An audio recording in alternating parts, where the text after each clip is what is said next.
श्री शिवाय नमस्तुभ्यम। हर हर महादेव। प्रिय श्रोताओं, आज के इस वीडियो में हम आपको सुनाएंगे सोमवार के व्रत की कथा। सोमवार के दिन सोमवार के व्रत की कथा सुनने से, सोमवार का व्रत रखने से सभी प्रकार की मनोकामनाएं पूर्ण होती हैं। अगर किसी वजह से व्रत नहीं भी रख सकते तो भी कथा तो अवश्य सुननी चाहिए। कथा सुनने मात्र से ही जीवन के कष्टों का निवारण होता है और भगवान शिव की कृपा प्राप्त होती है। तो आइए सुनते हैं सोमवार के व्रत की कथा। परंतु उससे पहले आपसे एक अनुरोध है कि अगर अभी तक आपने हमारे चैनल को सब्सक्राइब नहीं किया है, पहली बार चैनल पर आए हैं, तो चैनल को सब्सक्राइब करके बेल आइकन पर क्लिक कर लीजिए। और अगर आज की कथा आपको अच्छी लगे तो लाइक अवश्य करिए, क्योंकि आपके लाइक से हमें ये पता चलता है कि आपको हमारा वीडियो पसंद आया। तो चलिए अब हम शुरू करते हैं आज सोमवार के व्रत की कथा। एक बहुत ही धनवान साहूकार था। उसको धन आदि किसी प्रकार की कोई कमी नहीं थी, परंतु पुत्र न होने के कारण वह अत्यंत दुखी रहता था। वह रात दिन इसी चिंता में रहता था और इसलिए वह पुत्र की कामना के लिए प्रत्येक सोमवार को शिवजी का व्रत और पूजन किया करता था। सायंकाल वह शिवजी के मंदिर में जाकर दीपक जलाया करता था।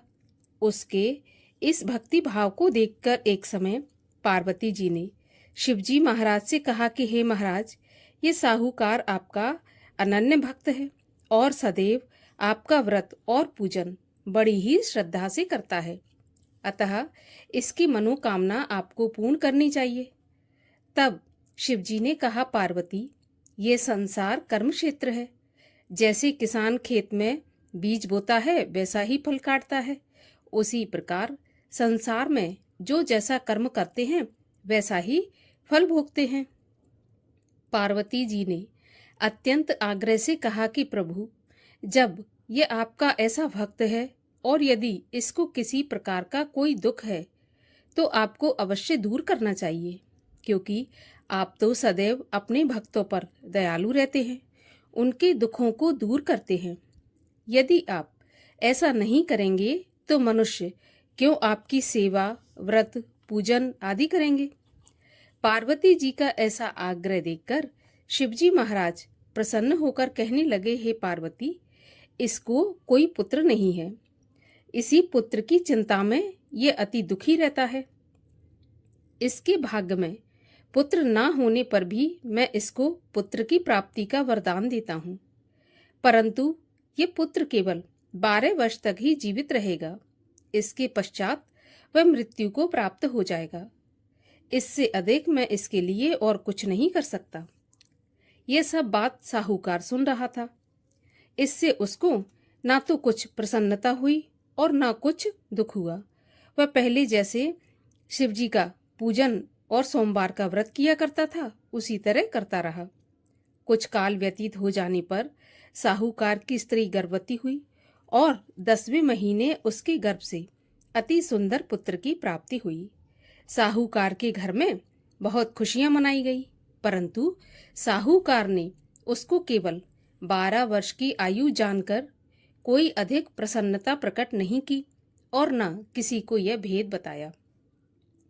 जब वह 11 वर्ष का हो गया तो उस बालक की माता ने उसके पिता से उसके विवाह आदि के लिए कहा, परंतु वह साहूकार कहने लगा कि मैं अभी इसका विवाह नहीं करूंगा, इसको काशी जी पढ़ने के लिए भेजूंगा। फिर उस साहूकार ने अपने साले अर्थात बालक के मामा को बुलाकर उसको बहुत सा धन देकर कहा, तुम इस बालक को काशी पढ़ने के लिए ले जाओ और रास्ते में जिस जगह भी जाओ वहां पर यज्ञ करते, दान देते और ब्राह्मणों को भोजन कराते जाना। इस प्रकार वह दोनों मामा और भांजे सब जगह यज्ञ करते और ब्राह्मणों को भोजन कराते जा रहे थे। रास्ते में उनको एक शहर पड़ा। उस शहर के राजा की कन्या का विवाह था और दूसरे राजा का लड़का जो कि विवाह के लिए बारात लेकर आया था वह एक आंख से काना था। लड़के के पिता को इस बात की बड़ी चिंता थी कि कहीं वर को देखकर कन्या के माता पिता विवाह में किसी प्रकार की अड़चन पैदा न कर दें। इस प्रकार जब उसने अति सुंदर सेठ के लड़के को देखा तो मन में विचार किया कि क्यों ना दरवाजे के समय इस लड़के से दूल्हे का काम चला लिया जाए। ऐसा विचार कर राजा ने उस लड़के और उसके मामा से भी कहा तो वे राजी हो गए और साहूकार के लड़के को स्नान आदि कराकर दूल्हे के कपड़े पहना और घोड़ी पर चढ़ाकर दरवाजे तक ले गए और बड़ी शांति से सभी कार्य पूर्ण हो गए। अब वर के पिता ने सोचा कि यदि विवाह कार्य भी इसी लड़के से करा दिया जाए तो इसमें बुराई क्या है। ऐसा सोचकर उसने लड़के के मामा से कहा कि यदि आप फेरों और कन्यादान का काम भी करा दें तो आपकी बड़ी कृपा होगी और हम इसके बदले में बहुत कुछ धन देंगे। उन्होंने भी स्वीकार कर लिया और विवाह कार्य बहुत अच्छी तरह से संपन्न हो गया। परंतु जिस समय लड़का जाने लगा तो उसने राजकुमारी की चुनरी के पल्ले पर लिख दिया कि तेरा विवाह तो मेरे साथ हुआ है, परंतु जिस राजकुमार के साथ तुमको भेजेंगे वो एक आंख का काना है और मैं तो काशी जी पढ़ने जा रहा हूं। उस राजकुमारी ने जब अपनी चुनरी के पल्ले पर ऐसा लिखा देखा तो उसने राजकुमार के साथ जाने से मना कर दिया और कहा कि ये मेरा पति नहीं है, मेरा विवाह उसके साथ नहीं हुआ और जिसके साथ मेरा विवाह हुआ है वो काशी पढ़ने गया है। राजकुमारी के माता पिता ने अपनी कन्या को विदा नहीं किया और बारात वापस चली गई। उधर सेठ का लड़का और उसका मामा काशी पहुंच गए। वहां जाकर उन्होंने यज्ञ करना और लड़के ने पढ़ना शुरू कर दिया। जब लड़के की आयु 12 साल की हो गई तब एक दिन उन्होंने यज्ञ रच रखा था और उस लड़के ने अपने मामा से कहा कि मामा जी आज मेरी तबीयत कुछ ठीक नहीं है। तो मामा कहने लगे कि तुम अंदर जाकर सो जाओ। लड़का अंदर जाकर सो गया और थोड़ी देर में उसके प्राण निकल गए। जब उसके मामा ने आकर देखा कि वह तो मरा पड़ा है तो उसको बड़ा दुख हुआ और उसने सोचा कि अगर मैंने अभी से रोना पीटना मचा दिया तो यज्ञ का काम अधूरा रह जाएगा। अतः उसने जल्दी से यज्ञ का कार्य समाप्त करके ब्राह्मणों के घर जाने के पश्चात रोना पीटना आरंभ कर दिया। संयोगवश उस समय शिवजी महाराज और पार्वती जी उधर से जा रहे थे। जब उन्होंने जोर जोर से रोने पीटने की आवाज सुनी तो पार्वती जी शिवजी को आग्रह करके उसके पास ले गईं और सुंदर लड़के को मरा हुआ देखकर कहने लगीं कि महाराज यह तो उसी सेठ का लड़का है जो कि आपके वरदान से हुआ था। तब शिवजी ने पार्वती से कहा कि पार्वती इसकी आयु इतनी ही थी और ये अपनी आयु भोग चुका। तो पार्वती जी कहने लगी महाराज कृपा करके इस बालक को और आयु दे दो, नहीं तो इसके माता पिता तड़प तड़प कर मर जाएंगे। पार्वती के इस प्रकार बार बार आग्रह करने पर भगवान शिव ने उसको वरदान दिया और शिवजी महाराज की कृपा से वह लड़का जीवित हो गया। शिव और पार्वती कैलाश पर चले गए। तब वह लड़का और उसका मामा उसी प्रकार यज्ञ करते अपने घर की तरफ चल पड़े और रास्ते में उसी शहर में आए जहां पर उस लड़के का विवाह हुआ था।